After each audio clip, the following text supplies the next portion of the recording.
നമസ്കാരം. ഇന്ന് ഞാൻ സേറ ആർട്സിന് വേണ്ടി 4 ചിത്രങ്ങളാണ് വരയ്ക്കുന്നത്.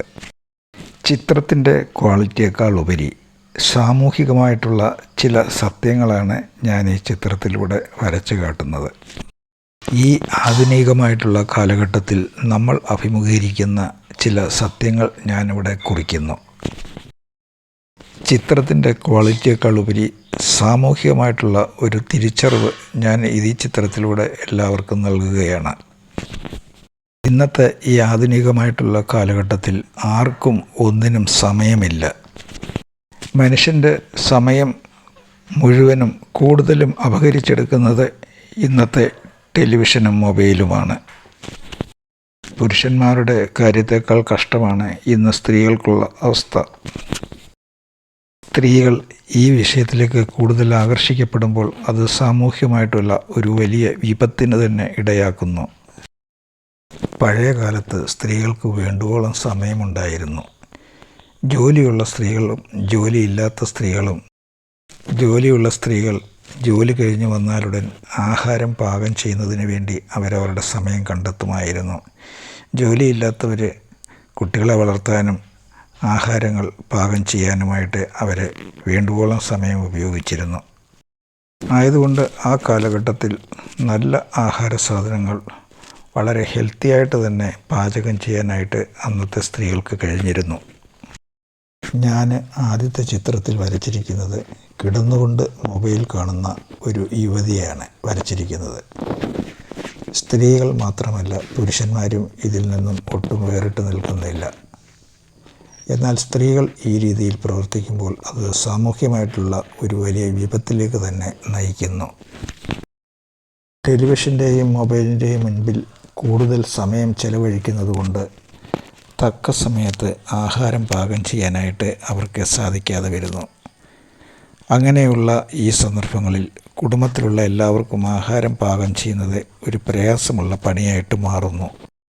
രണ്ടാമത് ഞാൻ വരച്ചിരിക്കുന്ന ചിത്രം ഒരു റെസ്റ്റോറൻറ്റ്, അതായത് ഒരു ഭക്ഷണശാലയാണ്. ഒരു ഹോട്ടലെന്ന് പറയാൻ പറ്റില്ല. നമ്മുടെ നാട്ടിൽ ചെറിയ ഭക്ഷണശാലയെയും ഹോട്ടലെന്നാണ് എല്ലാവരും പറഞ്ഞ് ശീലിച്ചിരിക്കുന്നത്. എന്നാൽ ഹോട്ടലെന്ന് പറയുന്നത് ഒരു വലിയ ബിസിനസ് ശൃംഖലയാണ്. അവിടെ ഒരു മനുഷ്യന് ആവശ്യമായിട്ടുള്ള എല്ലാ ഘടകങ്ങളും ഒരുമിച്ച് കിട്ടുന്ന ഒരു സ്ഥാപനം. അവിടെ ഉറങ്ങാനും കിടക്കാനും രമിക്കാനും നീന്തി കുളിക്കാനും അവരവരുടെ അഭിരുചിക്കും ഇഷ്ടത്തിനുമനുസരിച്ചുള്ള ഭക്ഷണങ്ങൾ കഴിക്കാനും അനേകം പേർ ജോലി ചെയ്യുന്നതുമായ ഒരു ബിസിനസ് സമുച്ചയമാണ് ഹോട്ടൽ എന്ന് പറയുന്നത്. എന്നാൽ നമ്മുടെ നാട്ടിൽ സകല പെട്ടിക്കടയ്ക്കും റെസ്റ്റോറൻറ്റിനുമൊക്കെ ഹോട്ടൽ എന്നാണ് പൊതുജനങ്ങൾ പറയുന്നത്. അങ്ങനെ ഭക്ഷണ സാധനങ്ങൾ വിൽക്കുന്ന ഒരു റെസ്റ്റോറൻറ്റിനെയാണ് ഞാൻ രണ്ടാമതായിട്ട് വരയ്ക്കുന്നത്. കാലഘട്ടത്തിനനുസരിച്ച് ലാഭം നോക്കുന്ന ബിസിനസ്സാണ് ഒന്നാം സ്ഥാനത്ത് റെസ്റ്റോറൻറ്റ്, അതായത് ഭക്ഷണശാല.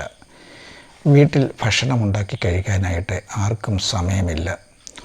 അതുകൊണ്ടാണ് ഞാൻ നേരത്തെ പറഞ്ഞത്, സ്ത്രീകളുടെ സമയം മൊബൈൽ അപഹരിച്ചെടുക്കുമ്പോൾ അതൊരു വലിയ വിപത്തായിട്ട് മാറുന്നു.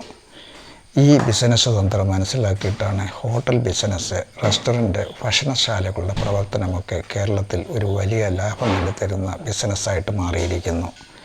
കേരളത്തിൽ മാത്രമല്ല, ലോകത്ത് മുഴുവനും ഇതൊക്കെയാണ് സംഭവിക്കുന്നത്. രണ്ടാമത് ഞാൻ വരച്ചിരിക്കുന്ന ചിത്രമാണ് ഒരു മൊബൈലിൻ്റെ കട.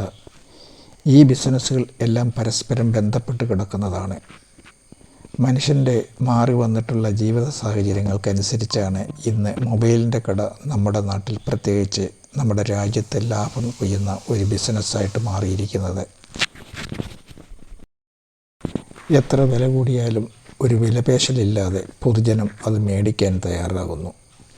ഇന്ത്യയിൽ മാത്രമല്ല, ഈ ആധുനിക കാലഘട്ടത്തിൽ മിക്കവാറും എല്ലാ രാജ്യങ്ങളിലും ഇതൊക്കെ തന്നെയാണ് സംഭവിക്കുന്നത്. മനുഷ്യൻ്റെ ഈ ജീവിത രീതികളെ മനസ്സിലാക്കി, അവൻ്റെ ബലഹീനതകളെ മനസ്സിലാക്കി ലാഭം നേടുന്ന ബിസിനസ്സാണ് ഹോട്ടൽ അല്ലെങ്കിൽ ഭക്ഷണശാലകൾ. രണ്ടാമത് ലാഭം നേടിത്തരുന്ന മറ്റൊരു ബിസിനസ്സാണ് മൊബൈൽ ഷോപ്പുകൾ, അതുപോലെ TV ഷോപ്പുകൾ. ഞാനിവിടെ 4ാമത് വരച്ചിരിക്കുന്ന ചിത്രമാണ് സൂപ്പർ സ്പെഷ്യാലിറ്റി ഹോസ്പിറ്റൽ. ആധുനിക കാലഘട്ടത്തിൽ ലാഭം കൊയ്യുന്ന മറ്റൊരു ബിസിനസ്സാണ് ഹോസ്പിറ്റലുകൾ. ഈ 4 ബിസിനസ് തന്ത്രങ്ങളും പരസ്പരം പൂരകങ്ങളാണ്, ഒന്നിനോട് ബന്ധപ്പെട്ട് കിടക്കുന്നു. അങ്ങനെ ഈ ആധുനിക കാലഘട്ടത്തിൽ ലാഭം നേടിത്തരുന്ന 4 ബിസിനസ്സുകളെപ്പറ്റി ഞാൻ പ്രതിപാദിച്ചത് നിങ്ങൾക്ക് മനസ്സിലായിരിക്കുമെന്ന് ഞാൻ കരുതുന്നു. ഈ 4 ബിസിനസ് തന്ത്രങ്ങളും ഒന്നിനോടൊന്ന് ബന്ധപ്പെട്ട് കിടക്കുന്ന രീതികളാണ്. അപ്പോൾ മനുഷ്യൻ്റെ ഈ തരത്തിലുള്ള ജീവിത രീതികൾ, ഒന്നാമതായിട്ടുള്ളത് ഉറക്കക്കുറവ്. കൂടുതൽ സമയം മൊബൈൽ ഉപയോഗിച്ച് കഴിയുമ്പോൾ അതിൽ നിന്നുണ്ടാകുന്ന റേഡിയേഷൻ. സമയത്ത് ആഹാരം പാചകം ചെയ്ത് കഴിക്കാനായി സമയമില്ലാത്തതുകൊണ്ട് എല്ലാം ഹോട്ടലിൽ നിന്നും ഓർഡറാക്കുന്നു. നമ്മുടെ വീട്ടിൽ ആഹാരം വെച്ച് കഴിക്കുന്നത് പോലെ സംശുദ്ധമായിട്ട് ഭക്ഷണശാലകളിലും ഹോട്ടലുകളിലും ആഹാരം തയ്യാറാക്കാൻ സാധിക്കണമെന്നില്ല. ഈ സ്വഭാവ രീതികളും ആഹാര രീതികളും മനുഷ്യനെ മാരക രോഗങ്ങളിലേക്ക് നയിക്കുന്നു. മാനസികവും ശാരീരികവുമായിട്ടുള്ള വിവിധ തരത്തിലുള്ള രോഗങ്ങൾക്ക് അവൻ അടിമയാകുന്നു. മനുഷ്യൻ്റെ ഈ തരത്തിലുള്ള ജീവിത രീതികൾ കാരണം അവൻ്റെ വൃക്കകൾ തകരാറിലാകുന്നു, ലിവർ തകരാറിലാകുന്നു, ഹാർട്ട് അറ്റാക്ക്, പക്ഷാഘാതം, ഹെപ്പറ്റൈറ്റിസ്, ഷുഗർ, രക്തസമ്മർദ്ദം, ഉത്കണ്ഠ, വിഷാദം തുടങ്ങിയ നാനാവിധത്തിലുള്ള മാരക രോഗങ്ങളിലേക്ക് മനുഷ്യൻ ചെന്ന് വീഴുന്നു. ഈ നേട്ടം ഇവിടെയുള്ള ബിസിനസ് തന്ത്രം മനസ്സിലാക്കി ഇന്ന് സൂപ്പർ സ്പെഷ്യാലിറ്റി ഹോസ്പിറ്റലുകളും മറ്റ് വിവിധ തരത്തിലുള്ള ചികിത്സാ കേന്ദ്രങ്ങളും നമ്മുടെ നാട്ടിൽ ലാഭം കൊയ്യുന്ന ബിസിനസ് രീതികളാണ്. ഇത് നമ്മുടെ നാട്ടിലെ തന്നെ പ്രശ്നമല്ല, ലോകത്തെ എല്ലായിടത്തും ഇത് തന്നെയൊക്കെയാണ് നടക്കുന്നത്. അതുകൊണ്ട് നമ്മുടെ ആരോഗ്യത്തെ മാനിച്ച്, പുതിയ തലമുറയുടെ നിലനിൽപ്പിനെ മാനിച്ച് നമുക്ക് നമ്മുടെ വീട്ടിലേക്ക് തന്നെ മടങ്ങാം. നമ്മൾ വീട്ടിൽ നിൽക്കുമ്പോൾ നമ്മൾക്കാവശ്യമുള്ള ഭക്ഷണങ്ങൾ അവിടെ ഉണ്ടാക്കി കഴിക്കാം. പുറത്തൊക്കെ യാത്ര ചെയ്യുമ്പോഴും അടിയന്തര ഘട്ടത്തിലും മാത്രം ഹോട്ടലുകളെ ആശ്രയിക്കാം. ഞാൻ വരച്ച ചിത്രം ഈ ഒരു വിഷയത്തിലേക്ക് വിരൽ ചൂണ്ടുന്നതാണ്. അതുകൊണ്ടാണ് ഞാൻ ആദ്യമേ പറഞ്ഞത്, ചിത്രത്തിൻ്റെ ക്ലാരിറ്റിയല്ല, അതിൻ്റെ സാമൂഹിക പ്രസക്തിയാണ് ഞാൻ ഉപദേശിക്കുന്നത്. അപ്പോൾ എല്ലാവർക്കും ഗുഡ്